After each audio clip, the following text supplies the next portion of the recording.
Trump के tariff से भारत का झींगा एक्सपोर्ट ज्यादा प्रभावित हुआ था। भारत से बड़ी मात्रा में झींगा अमेरिका जाता था, लेकिन टैरिफ के बाद यह कम हो गया। पीएम मोदी ने इसका जवाब भी खोज लिया है और अब भारत का झींगा ऑस्ट्रेलिया जाएगा। ऑस्ट्रेलिया ने भारत से झींगा मंगाने पर लगी रोक को हटा लिया है। ऑस्ट्रेलिया ने 8 साल पहले भारत से झींगा आयात पर रोक लगाई थी। ऑस्ट्रेलिया ने आंध्र प्रदेश से झींगा के पहले आयात को मंजूरी दी है। पहले भारत का 70% झींगा अमेरिका को निर्यात होता था। ट्रंप के टैरिफ की वजह से झींगा उत्पादक परेशान हो गए थे। अब ऑस्ट्रेलिया के फैसले से झींगा एक्सपोर्ट फिर से बढ़ेगा। डोनाल्ड ट्रंप और नरेंद्र मोदी के बीच वाकई दोस्ती बची है या फिर अब तनाव कम होना मुश्किल दिख रहा है? बार बार मोदी को महान बताने वाले ट्रंप क्या टैरिफ वाली लाइन खींचकर कोई नया गेम खेल रहे हैं, या फिर बातचीत करने के अलावा उनके पास कोई ऑप्शन बचा ही नहीं? क्योंकि ऑपरेशन सिंदूर के बाद से ट्रंप ने प्रधानमंत्री मोदी को कई बार फोन घुमाया, हर बार नया दावा किया। इस बार भी कहानी लगभग वैसी है। रूस से भारत के तेल खरीदने को लेकर ट्रंप कई बार कह चुके हैं। एक बार फिर भारत ने इस पर सहमति नहीं जताई कि ना, ऐसा हुआ ही नहीं। अब मजबूरन अमेरिकी राष्ट्रपति को ट्रेड वाले ट्रैक पर लौटना पड़ा है। हालांकि इस बार धमकी नहीं, बल्कि रवैया पहले के मुकाबले थोड़ा नरम है। मगर सवाल है कि क्या ट्रंप भारत पर लगाए गए 50% टैरिफ को 10 या 15% पर लाकर मोदी का वो भरोसा हासिल कर पाएंगे जो दो देशों की इन ताकतवर हस्तियों के बीच पुराने रिश्ते बहाल कर सके? क्या पक्के तौर पर दोस्ती का ऐसा चैप्टर लिखा जा सकता है जो ये टेंशन ही दूर कर दे कि इस बार पहले जैसा नहीं होगा? देखिए, ट्रंप के मिजाज और तेवर को देखकर डाउट तो है। बॉस इसीलिए कहा जा रहा है कि ट्रंप अब बहुत भरोसे के लायक बचे ही नहीं। और आज की इस एक्स्ट्रा क्लास में आपको सिलसिलेवार तरीके से बताऊंगा कि टैरिफ को लेकर ट्रंप की भाषा क्यों बदल रही है, मोदी ने किन किन मोर्चों पर उन्हें झुकने को मजबूर कर दिया है, और ट्रंप जितना देरी करेंगे अमेरिका के लिए सिचुएशन क्यों और क्रिटिकल होती जाएगी। शुरुआत इस रिपोर्ट के साथ। एक तरफ डोनाल्ड ट्रंप का दावा है, नैरेटिव है, धमकी है, झूठ है। दूसरी तरफ नरेंद्र मोदी का विश्वास है, स्टैंड है, जवाब है। लबोलवाब यही कि अजी उन पर कैसा एतबार, जो कभी कहते थे जिगरी यार, मगर आज खाली पीली आंखें दिखा रहे हैं। और कैसे भरोसा कर लें उस जुबान का जो 6 महीने में पलटी मार चुकी है कई बार। हम उन संस्कारों में पले बड़े हैं जहां राष्ट्र नीति ही राजनीति का आधार है। I just spoke to your Prime Minister today. We had a great conversation. We talked about trade. We talked about a lot of things, but mostly the world of trade. He's very interested in that. बातचीत जारी है और जब निर्णय पे आएंगे तब आपको जरूर अवश्य सूचना दे देंगे। यह सच है कि सितंबर में भारत ने हर दिन रूस से 16 लाख बैरल कच्चा तेल मंगाया, जो कि जनवरी अगस्त के 17.6 लाख बैरल प्रतिदिन के मुकाबले कम है। मगर अक्टूबर के पहले हफ्ते में यह आंकड़ा 17.7 लाख बैरल प्रतिदिन पहुंच गया। इस आंकड़े में तब उछाल आया है जब भारत को 2023 में रूस से मिलने वाले एक बैरल पर $23 की बचत होती थी, जबकि अक्टूबर 2025 आते आते सिर्फ $2 से $2.5 प्रति बैरल ही फायदा हुआ है। रूसी तेल पर कम हुए डिस्काउंट के बावजूद भारत ने इस साल 3.8 अरब डॉलर रुपए बचा लिए। और व्हाइट हाउस में दिवाली मनाने के बाद ट्रंप दावा करते रहे कि भारत रूस से तेल नहीं खरीदेगा। We just have a very good relationship, and he's not going to buy much oil from Russia. He wants to see that war end as much as I do. He wants to see the war end with Russia, Ukraine, and as you know, they're not going to be buying too much oil. Trump के इस बयान को महज इसलिए नहीं देखा जाना चाहिए कि भारत रूस से 34% कच्चा तेल आयात करता है, जबकि अमेरिका से 10%, बल्कि अहम है इसके पीछे की टाइमिंग। क्योंकि ऑपरेशन सिंदूर के बाद पहली बार मोदी और ट्रंप की मुलाकात के कयास थे। मगर 26 से 28 अक्टूबर के बीच होने वाले आसियान शिखर सम्मेलन में मोदी कुआलालंपुर नहीं जाएंगे। प्रधानमंत्री नरेंद्र मोदी वर्चुअली ही इस प्रोग्राम में जुड़ेंगे।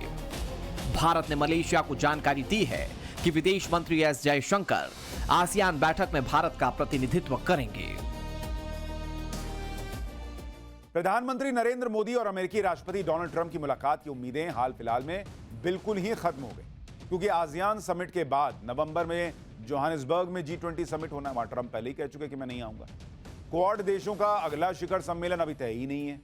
हालांकि ट्रंप किसी भी हाल में टैरिफ वाली कंट्रोवर्सी खत्म करना चाहते हैं। जिस तरह उन्होंने भारत पर 50% टैरिफ लगाया था, उसी तरह की जल्दबाजी इसे दूर करने के लिए भी दिखा रहे हैं। हालांकि मोदी ट्रंप को अपने ही स्टाइल में जवाब दे रहे हैं। राष्ट्रहित के मुद्दे पर ट्रंप की एक नहीं सुन रहे। फोन कॉल पर मोदी ट्रंप को वैसा भाव ही नहीं दे रहे जो अटेंशन अमेरिकी राष्ट्रपति चाहते हैं। मोदी ने खुले मन से कह दिया भाई कि मैं समझौता नहीं करूंगा। मोदी नेशन फर्स्ट वाले सिद्धांत पर अड़े हुए हैं और इसलिए भारत पर अमेरिकी टैरिफ लागू हुए 2 महीने का वक्त हो गया। लेकिन पीएम मोदी ने एक कदम पीछे नहीं खींचा। भाई साहब, यहां बात सिर्फ 2 देशों के रिश्तों में आ रही अड़चन की नहीं है, बल्कि ट्रंप के अड़ियल रवैये की है। और जब मोदी ने बहुत सारे विकल्प निकाल लिए तो ट्रंप को लगने लगा कि कहीं बहुत ज्यादा देर ना हो जाए। इसलिए भाई अब सोच रहे हैं कि टैरिफ पर फाइनल बातचीत जितनी जल्दी हो जाए उतना अच्छा है। ये तो वही बात हो गई कि परचून की दुकान पर नहीं गए, झोला लेके गए, खाली तो वापस लौटेंगे नहीं। फिर चाहे 1 किलो चीनी के बदले 100 ग्राम आटा ही ले लो, कुछ भी ले लो, लेकिन दिखाओ कि मैंने खरीदा है। प्रधानमंत्री नरेंद्र मोदी कूटनीति में माहिर हैं, जबकि डोनाल्ड ट्रंप यथार्थ को समझे बगैर स्ट्रॉ क्लचिंग यानी हवा हवाई में ज्यादा रहते हैं। इसीलिए उनकी सौदेबाजी वाली विदेश नीति को मोदी प्रेडिक्ट करने के बदले स्मार्ट मूव के साथ जवाब दे रहे हैं। कयास है कि ट्रेड डील के लिहाज से नवंबर का महीना टर्निंग पॉइंट हो सकता है और डिसाइड मोदी करेंगे कि ट्रंप से कब मिलना है।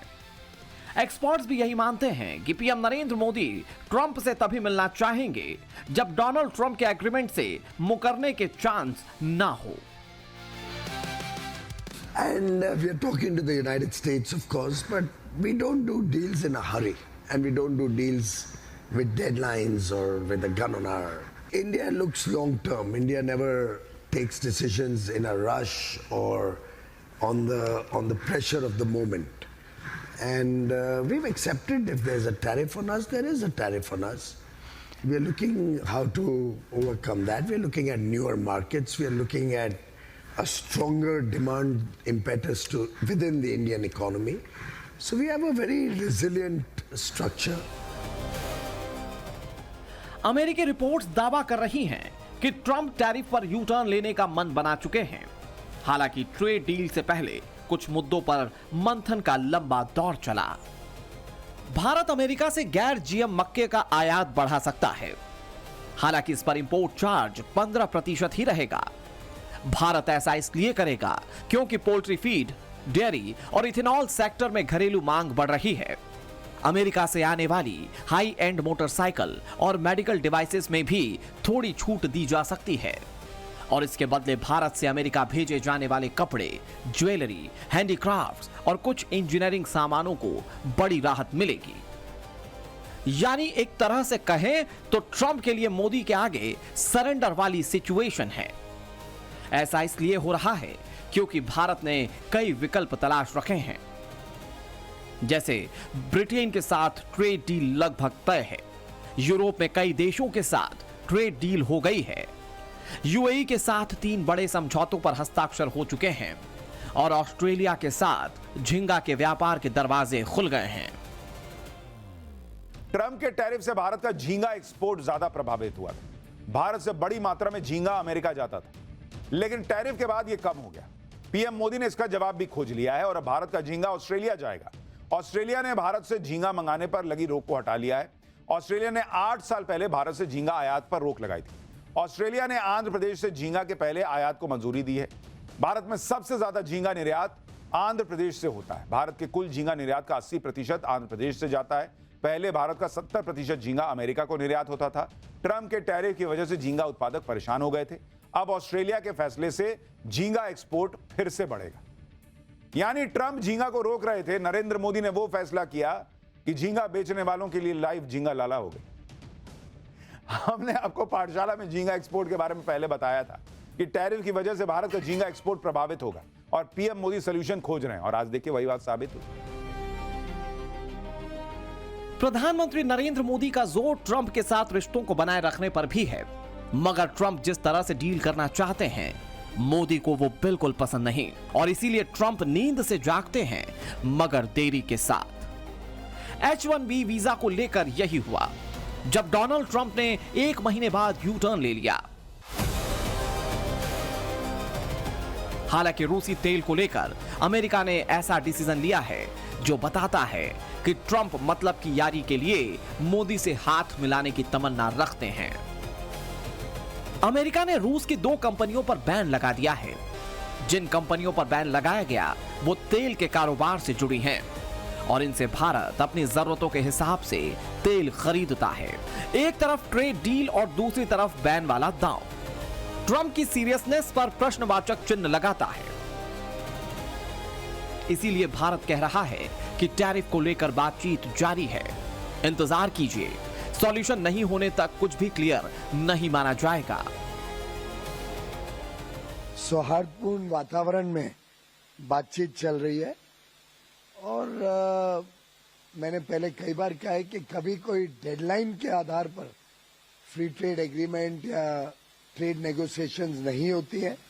भारत के किसानों का, भारत के मछुआरों का, भारत के एमएसएमई सेक्टर का जब तक देश हितों को पूरी तरीके से हम संभाले नहीं तब तक कोई एग्रीमेंट किया नहीं जाता। बहुत अच्छी तरीके से बातचीत चल रही है, बातचीत जारी है और जब निर्णय पे आएंगे तब आपको जरूर अवश्य सूचना देंगे।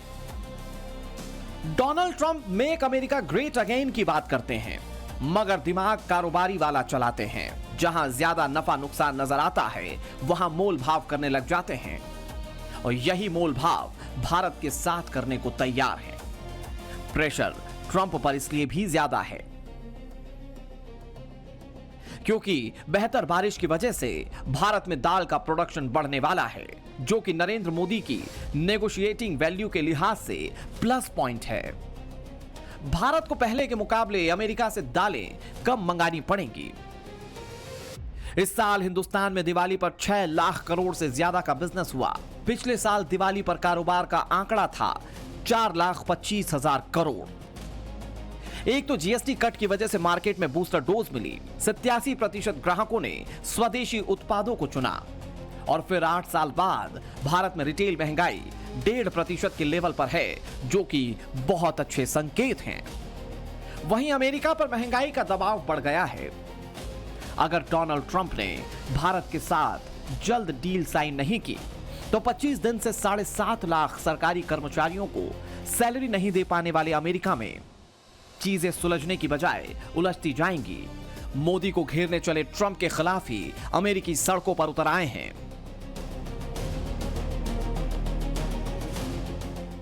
Washington DC, New York, Chicago, Miami और लॉस एंजलिस में हजारों लोगों ने डोनाल्ड ट्रंप की नीतियों का विरोध किया। सड़कें और सबवे पर जुटी भीड़ हाथों में तख्तियां लेकर निकली कि डेमोक्रेसी नॉट मोनार्की, यानी कि लोकतंत्र राजतंत्र नहीं है।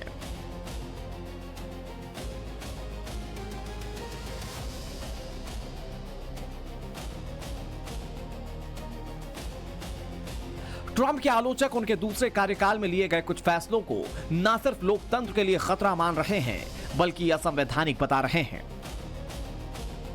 हालिया सर्वे में 40% अमेरिकियों ने उनके कामकाज से संतुष्टि जताई, जबकि 58% को लगता है कि डोनाल्ड ट्रंप के कार्यकाल में लोकतांत्रिक संस्थाओं पर हमला किया गया है। जबकि नरेंद्र मोदी के ग्राफ और विश्वसनीयता पर मुहर का अंदाजा अमेरिका की निजी इक्विटी फर्म ब्लैकस्टोन के सीओओ जोनाथन ग्रे के बयान से लगा सकते हैं। ट्रंप के मुकाबले दुनिया क्यों मोदी पर भरोसा कर रही है, ये उसका सबूत है। यही है मोदी की क्रेडिबिलिटी और इसीलिए भारत का 24 देशों के साथ निर्यात लगातार बढ़ रहा है, जो कि $129 बिलियन का है। मतलब भारत के एक्सपोर्ट का लगभग 59%। ये दक्षिण कोरिया, यूएई, जर्मनी, टोगो, मिस्र, मैक्सिको, रूस से लेकर Kenya, Nigeria, Canada, Poland, Sri Lanka, Thailand, Brazil, Belgium और इटली हैं। यानी भारत एक्सपोर्ट को डाइवर्सिफाई करने में लगा है। हालांकि सवाल यह है कि क्या यह काफी है? मोदी के मलेशिया नहीं जाने और ट्रंप की उम्मीदों को झटका देना क्या भारत के लिहाज से बेहतर है? तो माना जा रहा है कि कुछ सेक्टर के लिए ट्रेड डील पर सॉल्यूशन बूस्टर डोज की तरह हो सकता है। म्यूचुअल फंड का अमेरिकी ट्रेड से कोई कनेक्शन नहीं है, मगर बीते 7 साल में पहली बार म्यूचुअल फंड नेगेटिव हो गया। सितंबर में भारत को टैरिफ की वजह से 27,000 करोड़ के नुकसान का दावा किया जा रहा है। दिवाली की वजह से घरेलू डिमांड ने मार्केट को साधे रखा था, मगर अब टेक्सटाइल और जेम्स ज्वेलरी को लेकर काफी चुनौतियां हैं। हालांकि अच्छी बात यह है कि भारत ने दूसरे देशों में 6.74% का निर्यात बढ़ा दिया है और जिस तरह भारत ने डी-डॉलराइजेशन ड्राइव में अहम भूमिका निभाते हुए स्ट्रेटेजिक पावर बैलेंसर के तौर पर काम करना शुरू किया है, उसने ट्रंप के फियर फैक्टर को बढ़ा दिया है। India, as you know, has told me they are stop. You know, it's a process. You can't just stop it. But by the end of the year, they'll be down to almost nothing. That's a big thing. There was almost 40% of the oil. India, they've been great. Spoke to Prime Minister Modi yesterday. They've been absolutely great. China's a little bit different. You know, they're a little bit different relationship they have with Russia. It was never good, but because of Biden and Obama, they got forced together. They should never have been forced together, but they're a little bit forced. But they're by nature, they can't be friendly.